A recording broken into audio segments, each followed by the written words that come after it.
said, "Hey, I got to be there for HC football," that a camera would appear.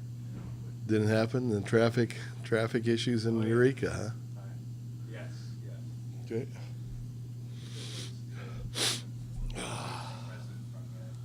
That's all right.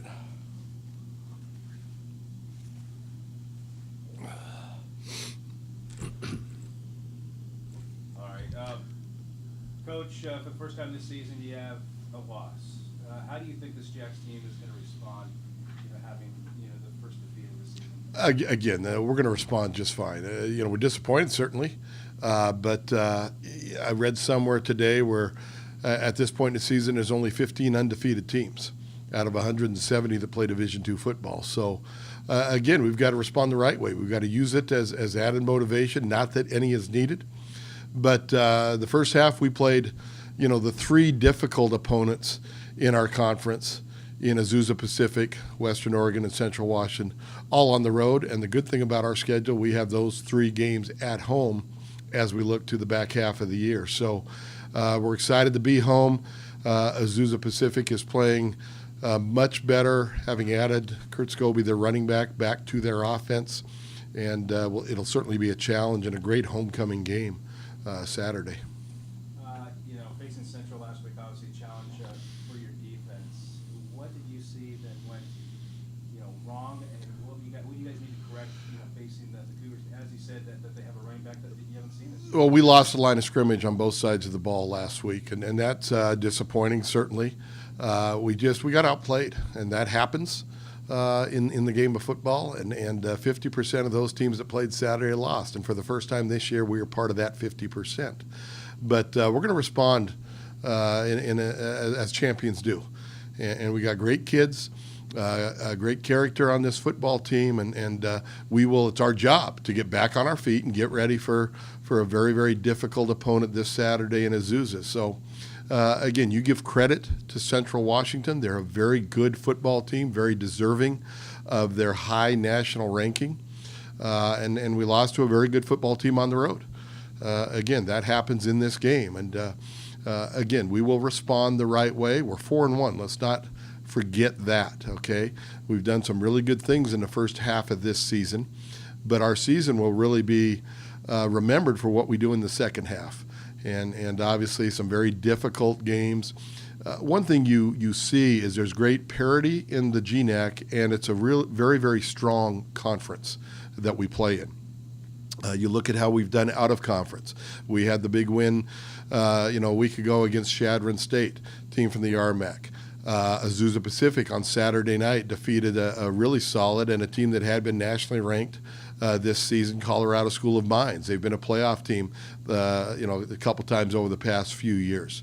So again, we've Central Washington defeated Texas A&M Kingsville and such. So there's the strength of our league is really starting to show here in 2017. And again, there's no shame in getting beat by a good football team. We got beat by a good football team on Saturday.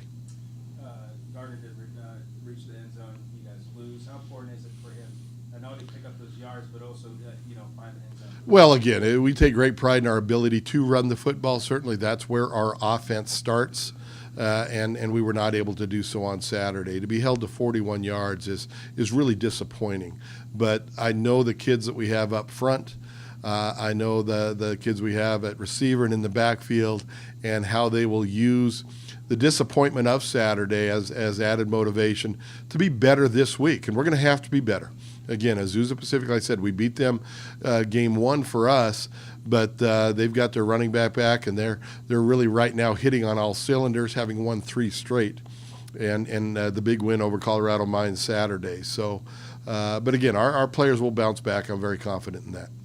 Yeah, you talked about the running back. What have you seen differently from when you faced them week one and now watching them on video? Well, it's the quarterback, the running back, the receiver. They've got a big three.